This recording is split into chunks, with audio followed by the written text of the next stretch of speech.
அனைவருக்கும் வணக்கம். இன்னைக்கு நம்ம பிகைன் சீக்ரெட்ஸ்ல எதை பத்தி பார்க்க போறோம் அப்படின்னா, ரத சப்தமி தீப வழிபாடு பற்றி தான் பார்க்க போகிறோம். சூரிய பகவான் அவதரித்த தினத்தை தான் சூரிய ஜெயந்தி என்று கூறுவோம். அதைத்தான் ரத சப்தமி என்று கூறுகிறோம். தை மாதத்தில் வரக்கூடிய வளர்பிறை சப்தமியை தான் நாம் ரத சப்தமி என்று கூறுகிறோம். அன்றைய தினத்தில் நாம் சூரிய பகவானை வழிபாடு செய்யும் போது சூரிய பகவானின் பரிபூரணமான அருள் நமக்கு கிடைக்கும். சூரிய பகவானால் ஏற்படக்கூடிய நன்மைகள் அனைத்தும் கிடைக்கும். அப்படிப்பட்ட ஒரு சிறப்பு மிகுந்த ரத சப்தமி நாளன்று செய்ய வேண்டிய தீப வழிபாட்டை பற்றி தான் நாம் இப்போது பார்க்க போகிறோம். ஒருவருடைய ஜாதகத்தில் சூரிய பகவானின் ஆதிக்கம் என்பது சிறப்பாக இருந்தால் அவர் உயர் பதவியை அடைவார். மேலும் அதிகாரத்தன்மை என்பது அவருக்கு அதிகமாகவே இருக்கும். அரசாங்கம், அரசியல் தொடர்பான காரியங்களில் வெற்றி கிடைக்கும்.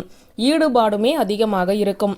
இதோடு மட்டுமல்லாமல் அவருக்கு உடல் ஆரோக்கியம் சீராக இருக்கும். கண் பார்வை தெளிவாக இருக்கும். அரசாங்க பதவியை அடைவார்கள். விரும்பிய வேலை கிடைக்கும். வேலையில் நல்ல பதவி உயர்வும் கிடைக்கும். இதோடு முக்கியமான அரசாங்க தேர்விற்காக தேர்வு எழுதுபவர்களுக்கு அதில் வெற்றி கிடைப்பதற்குமே சூரிய பகவானின் அருள் என்பது வேண்டும். இவ்வளவு பலன்களை தரக்கூடிய சூரிய பகவானின் அருளை பெறுவதற்கு ஏற்ற வேண்டிய தீபத்தை பற்றித்தான் நாம் இப்போது பார்க்க போகிறோம். ரத சப்தமி நாளன்று சூரியம் உதயமான பிறகு, அதாவது காலை 6:34 மணிக்கு பிறகு நண்பகல் 12 மணிக்குள் இந்த தீபத்தை ஏற்றிவிட வேண்டும். உச்சி பொழுது கழிந்த பிறகு தீபம் ஏற்றக்கூடாது என்பது குறிப்பிடத்தக்கது. இந்த தீபத்தை ஏற்றுவதற்கு நமக்கு ஒரு கைப்பிடி அளவு கோதுமை வேண்டும். கோதுமை என்பது சூரிய பகவானின் தானியம் என அனைவருக்குமே தெரியும். முழு கோதுமையை ஒரு கைப்பிடி அளவு எடுத்து அதை தட்டில் பரப்பிக் கொள்ளுங்கள். அதற்கு மேல் ஒரு அகல் விளக்கை வைத்து நல்லெண்ணெய் ஊற்றி சிவப்பு திரி போட்டு தீபம் ஏற்றி கொள்ளுங்கள். பிறகு சிவப்பு நிற மலர்களால் சூரிய பகவானின் இப்போது நான் சொல்லக்கூடிய இந்த 12 நாமங்களை கூறி அந்த தீபத்திற்கு அர்ச்சனை செய்ய வேண்டும்.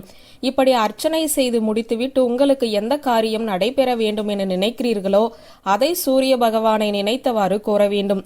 இந்த தீபம் கிழக்கு பார்த்தவாறு எரிய வேண்டும் என்பது குறிப்பிடத்தக்கது.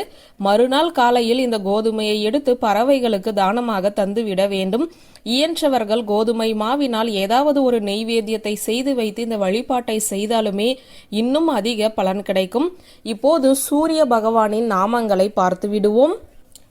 ஸ்ரீ மித்ரா, ஸ்ரீ ரவி, ஸ்ரீ சூர்யா, ஸ்ரீ பானு, ஸ்ரீ காகா, ஸ்ரீ தேவகாரியா, ஸ்ரீ ஹிரண்ய கர்பா, ஸ்ரீ அருணா, ஸ்ரீ சவிதா, ஸ்ரீ ஆதித்யா, ஸ்ரீ பாஸ்கரா, ஸ்ரீ அர்கா.